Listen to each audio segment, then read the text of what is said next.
Hey, this is Rob Sanderson with the SWEL, and if you really want to learn how to level up your life, you should be listening to the Time to Shine Today podcast with my good friend, Scott Ferguson. Time to Shine Today Varsity Squad. It is Scott Ferguson, and we are at episode 141 with my really good friend, Rob Sanderson from the SWEL mission. And SWEL is Surf Waves, Enjoy Life.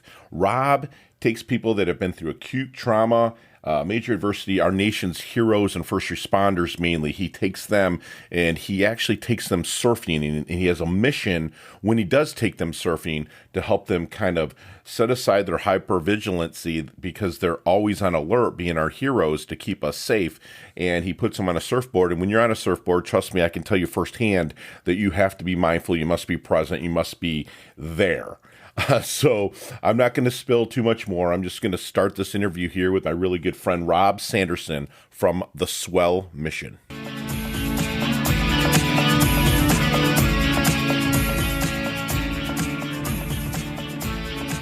Time to Shine Today Varsity Squad. It is Scott Ferguson, and welcome to the show where people that know us know our credo is we don't want to have anyone feel like they have no one. And my guy, Rob Sanderson, if you look at my shirt here, it's Surf Waves, Enjoy Life, and he's the co-founder of SWEL, a nonprofit and seeks to reinvigorate our nation's heroes through surfing. Having experienced personal and professional traumas, Rob Sanderson is a sympathetic peer for veterans and first responders and well-suited to guide them to the path of decompression. SWEL provides the means to disconnect and process stress through the healing power of the ocean. As a surf coach, he understands firsthand how veterans and first responders benefit from the ocean and surf decompression. Also, as a police sergeant with 18 years of dedicated service and commitment to excellence in public safety, he has been a leader in all aspects of policing. His motto is decompress, disconnect, and reinvigorate. And I'm going to bring my guy, Rob Sanderson, on here. I'm so stoked to have this conversation. He's such a huge heart, such a go-giver. You know, he served, like you said, almost 20 years as a first responder himself. And if you're watching on YouTube, you see he has a beard now. So it kind of shows that he's retired. He's not undercover right now or anything like that. But no, he rocks it. And so, Rob, I'm going to have you come on here, introduce yourself to Time to Shine Today Varsity Squad. But first, what's your favorite color and why? It's got to be blue, brother. Blue is the color of the ocean. It's the color of the uniforms of my heroes, man. It's the color of the Blue Angels flight suits. There you go. Got to get a little navy in there. And that's my color, too. I kind of go to purple sometimes, Rob, just because it's a mixture of red and blue, because I got that little red streak in me from time to time. And I'm sure as a police officer that came out with you as well. But no, blue's in your color wheel, and all the SWEL gear, a lot of it's blue, and it's fantastic, which Rob was gracious enough to send me out some gear, which I'm immensely grateful for him. So, Rob, let's get into the origins of maybe a little bit about your time with the department and how that leveled up and your heart grew to help others really decompress. Yeah, man. So a cop almost 20 years, experienced a lot of cumulative stress, acute trauma throughout my career.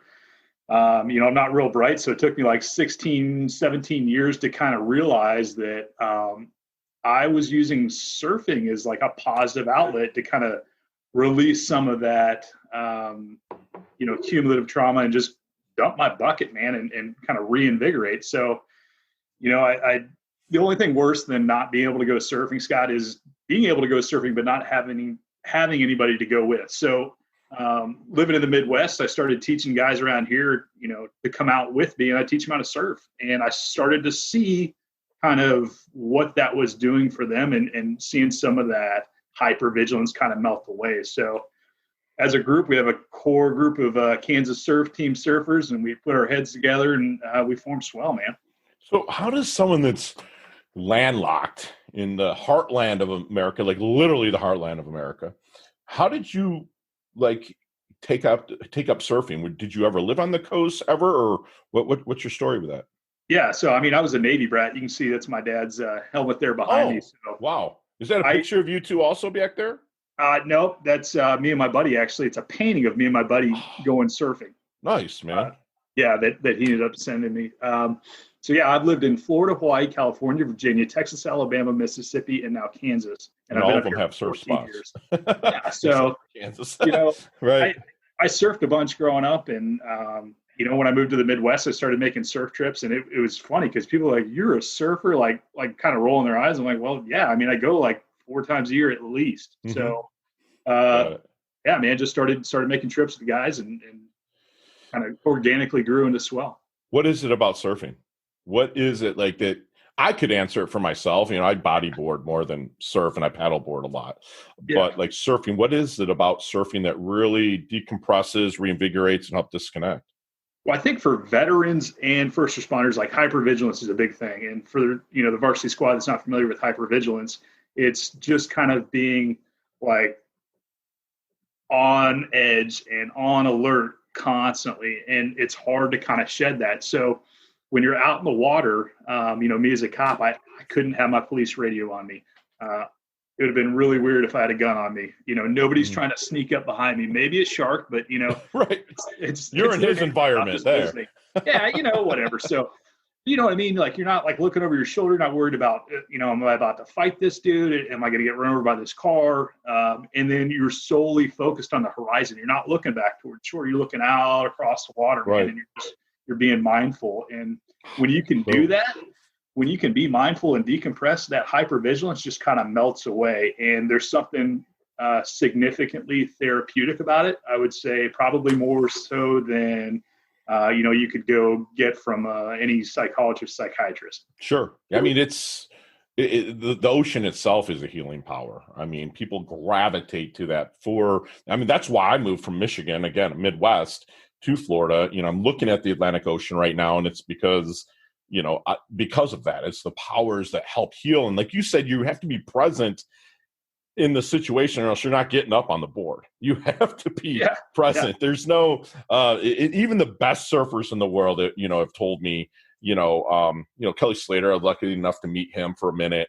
Wow. Even local guys like Jensen Callaway, Matt Aronson, that are here in South Florida, they're like, bro, you are present every minute. So their hypervigilance, if you want to get up on the board, it's got to go away, right? Yeah, for sure. And I think it's a check of the ego too, man. It provides a little bit of perspective. It's nothing like getting worked by Mother Nature to let you know how small and insignificant you really are. And wow. The veteran community and first responder community, there's a fair amount of ego involved in that. So I think I hope so.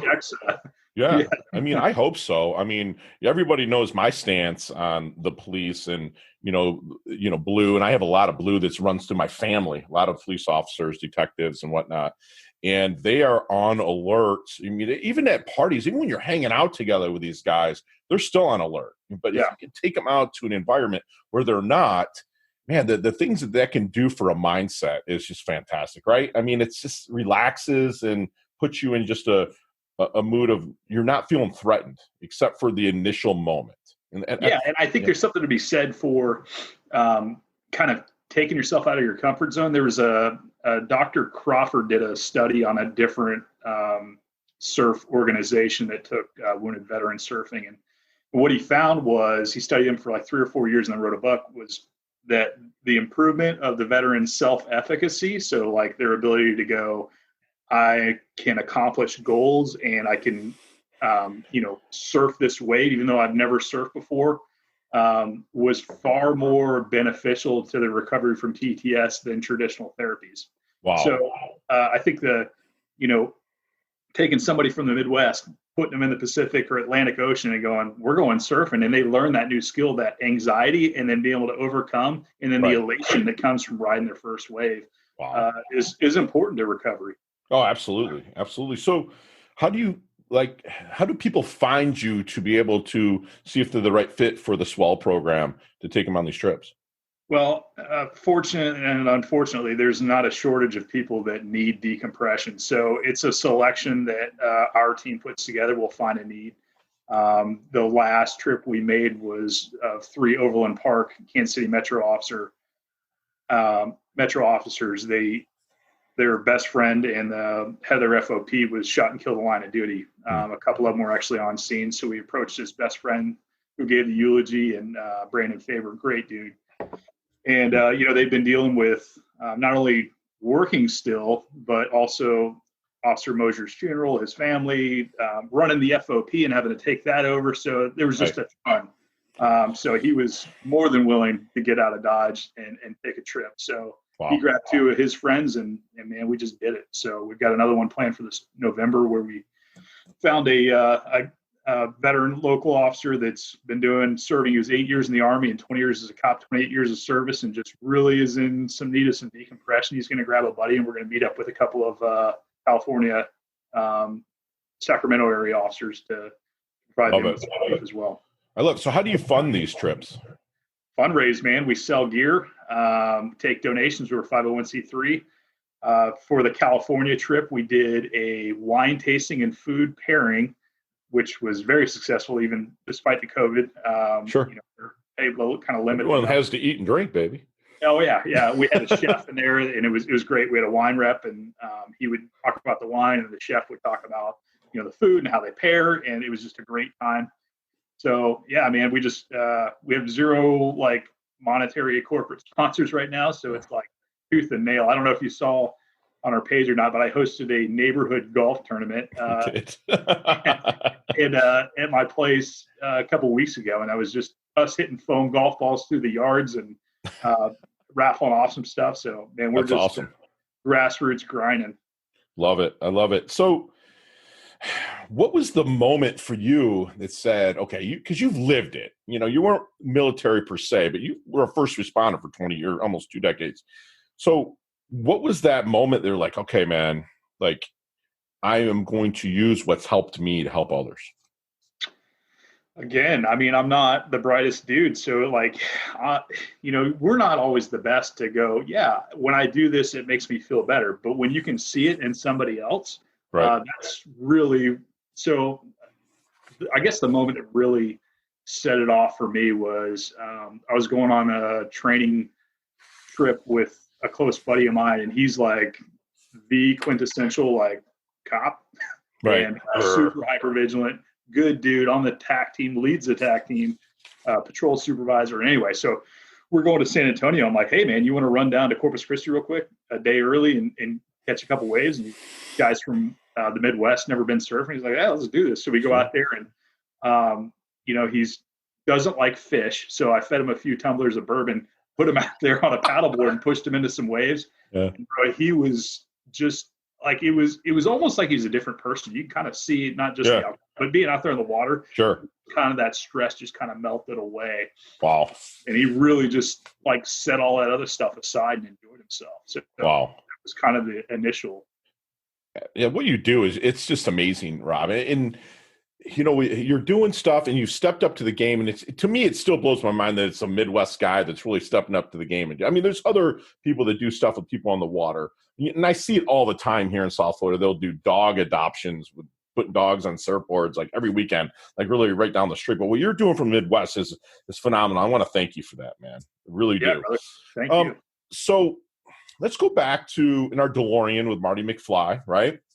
Let's go back to the 22-year-old Rob Sanderson. What kind of knowledge nuggets are you dropping on Rob to maybe help him level up, be less hypervigilant, and kind of push through and shorten his learning curve?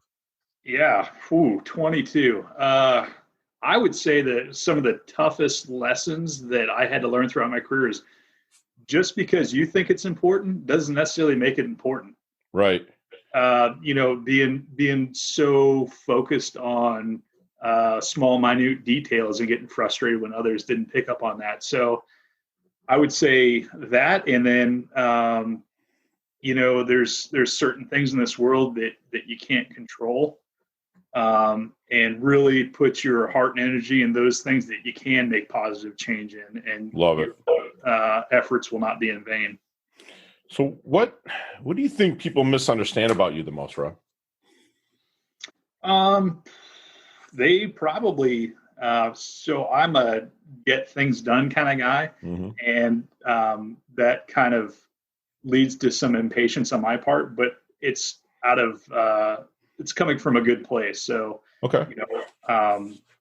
My producer's laughing right now because I'm the same way. Yeah. Okay. All right. Good. I'm like, get it done. But we have our way of projecting it. Yeah. So like when I say, hey, Scott, let's do this, like I don't mean like let's do this in the future. I'm like, let's do this like right this second. So Right. Sometimes I get misunderstood as like I'm mad at them because I'm completing this project, but it's like when I get my mind and heart set on something, Hmm. bro, I'm going for it. Love it. I love it.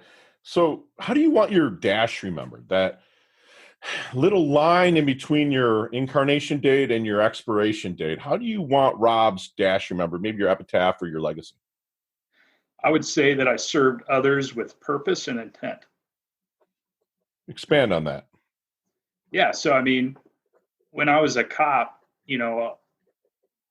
I wasn't on the forefront of my mind. It was the people that I was serving. So if I could go out and help somebody, but still, do my job, that was the goal. And I'll give you an example. I'll try not to go off on too many tangents Oh, here. please go ahead, man. You're good. Like we got called. It was one of the last few arrests before I transferred out of patrol. But we got called to a grocery store on a lady that had shoplifted a bunch of groceries, and she ended up leaving, and we pulled her over. One of my guys did, so I went up and stopped into the stop to kind of talk to her, and she's a super nice lady, shoplifting groceries. And she's like, I just didn't have any money. She just pushed the cart out. So drove back to the grocery store, great grocery store, talked to the manager, and he's like, hey, it's store policy. We've got to pursue charges.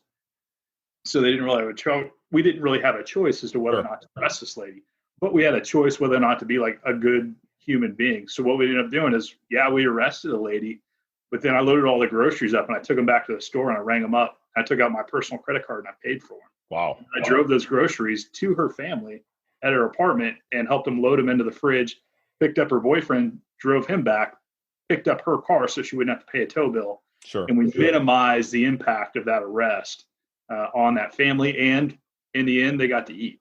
So I guess it's a long way to answer your question. But No, that just shows the go-giving heart where you really start with. So how about a mistake you've made, man? Maybe on the force that you're allowed to talk about, something you could share with us. I mean, because people are going to look at this and be like, Rob's great, and we all think you are, but and you're not talking arrogant or anything. You're very humble, but tell us about maybe one where you might have did it differently. Yeah. So, I mean, I've made lots of mistakes. I think, when we were, so I was a police officer in Gulfport, Mississippi when Hurricane Katrina hit. And we worked like 48 days straight, 16-hour shifts. I don't mean to make any excuses here. No, I feel you. I remember getting dispatched to a neighborhood dispute where these neighbors were arguing over something pretty minute. I can't even remember what it was. Sure. But I lost my S because I really kind of had it up to here with just everything that was going on. I just started screaming at both of these people at how ridiculous they were being. And that was one case where I didn't necessarily rise above the fray, and I wasn't acting any more rational than they were. I just joined the screaming party. So, I mean, I think there's been periods of my career where maybe things like that had taken place, whether it had been interrelation things in the office, or areas where my cumulative stress had hit the roof and I went off. So, wow. But you learned from that, huh? You became a little less. Yeah, I mean, that happened. Because it was out of character for you. That was 2005. I still remember it like it was yesterday. Mm-hmm. And I still feel bad about it, even though I'm sure that, I don't know if those people even really remember that. Right. Young deputy is out there screaming out. That's crazy. That's crazy. So give me 3 things that Rob can't live without. Can't live out without my coffee. Okay. Can't live without my family. And I can't live without my surfing. Love it. I was hoping you're going to add that in there for the surf, for the SWEL. So what would be Rob's definition of a life well lived? I think living a fulfilling life that's active. I think one that I was able to serve as many people and affect as many people positively as I could, while doing things that I love and being surrounded by my family. Wow. That's awesome. It's kind of like doing what you love in the service of people that love what you do, right? Absolutely. Love it. So as we wind things down here a little bit, Rob, we'd like to do our leveling up lightning round. So it's 5 or 6 questions. You and I could talk an hour on each one of these. We probably will over a couple adult bevs here in the future, but Yes. let's keep it 5 seconds. You can answer them all, no explanations. They're real easy peasy. You ready to rock? Let's do it. All right, let's level up. What's the best leveling up advice you've ever received? Be proud of yourself, and everything else will fall in line. Love it. Truth. Share one of your personal habits that contributes to your success. I make my bed every morning. Love it. Yes, it's strong. So not the book you're reading now or the book that's a flavor of the month, but is there one book that stands out that maybe if I'm in my doldrums, like, Fergie, read this? Can't Hurt Me, David Goggins. David Goggins, DG, love it. What's your most commonly used emoji? Shaka. Shaka, love it.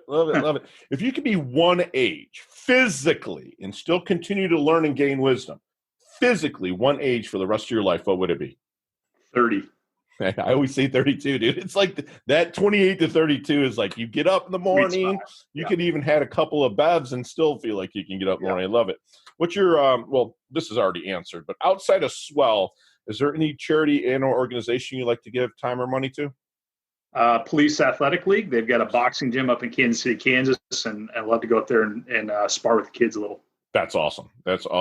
So this one you can expand a little bit on. It's a harder question, but what's the best decade of music? 60s, 70s, 80s, or 90s? I'm going to have to go with 90s and but not the 90s grunge, the 90s punk rock. There you go. Do you like Blink 182? You like Blink? Yeah, No Effects, Blink 182, Melancholy. Yeah, dude. Blink is my jam. I play Blink 182 every morning. It's crazy. I like the old like Carousel Blink 182, like grungy garage band Blink 182. Yeah, like Damn It and all their good jams, dude. Yeah, absolutely. So how can we find you, brother? Hit me up on Facebook. You can find us at the SWEL, or you can go to theswel.org, or we're also on Instagram, the SWEL Mission. Love it. And all of those will be in the show notes below. So leave us with one last knowledge nugget you want us to take with us, internalize, and take action on, bro. Yeah, I'd say that, right now especially, we need to reinvest in our nation's heroes so that we can prolong their careers. I think everybody would agree that those first responders out there that are doing good, we need to keep them around and really help them level up. Love it. I love it. And squad, you basically got a free masterclass from somebody that's actually walked the talk through life. Somebody that has been in situations where it could cause acute trauma and stress, and he helps others that are going through. And if you went through it, you're a first responder or even a veteran, let me introduce you to Rob. I'm going to get him down here to the Jupiter area to kind of come and bring his program down here and get him surfing. And again, he mentions the people that are hypervigilant and how surfing can really help them be mindful, not mindful. So you stay in the present, and basically if you're on a board, you have no choice if you want to stand up to be in that moment. And that's the program that Rob at SWEL provides for them. Because it's going to make you check your ego. It's going to make you not focus on the stuff that's going on outside your life. You're going to be in the present. He's going to Rob reminded us to control what you can control. He wants to be remembered as someone who served others with purpose and intent. He lives an active, fulfilling life, affecting other people positively, which reigned throughout this whole interview. And he wants big time for us to reinvest in our nation and our heroes. And again, this program that Rob has is very close to my heart. And what he's doing is really helping, being selfless, and helping people really level up their lives. So if there's anybody out there that wants to contribute, please get a hold of me. Let me put you in touch with Rob, and he'll take whatever he can. Trust me, because what he does is phenomenal. Rob has definitely earned his varsity letter here at Time to Shine today. Thank you so much for coming on. You're humble, yet hungry. You fire up and level up your health, level up your wealth. Thank you so much for what you do, brother. I love you. Thank you so much for coming on. Thanks, brother. Talk soon. Hey, thanks so much for listening to this episode of Time to Shine Today podcast. Proudly brought to you by Sutter & Nugent Real Estate Excellence, who can be reached at 249-7266 and online at www.sutterandnugent.com. If you're a business owner or professional who would like to be interviewed on Time to Shine Today, please visit timetoshinetoday.com/guest. If you like this episode, please subscribe on Apple Podcasts, Google Podcasts, Stitcher, Spotify, iHeartRadio, or wherever you get your podcasts. There's a link in the show notes to our website. Also there, you will see our recommended resources. We hope that you will support our show by supporting them. If you like what you've been listening to, it'd be great if you could just give us a 5-star rating and tell your friends how to subscribe while you're at it. I'm your host, Scott Ferguson, and until next time, let's level up. It's our time to shine.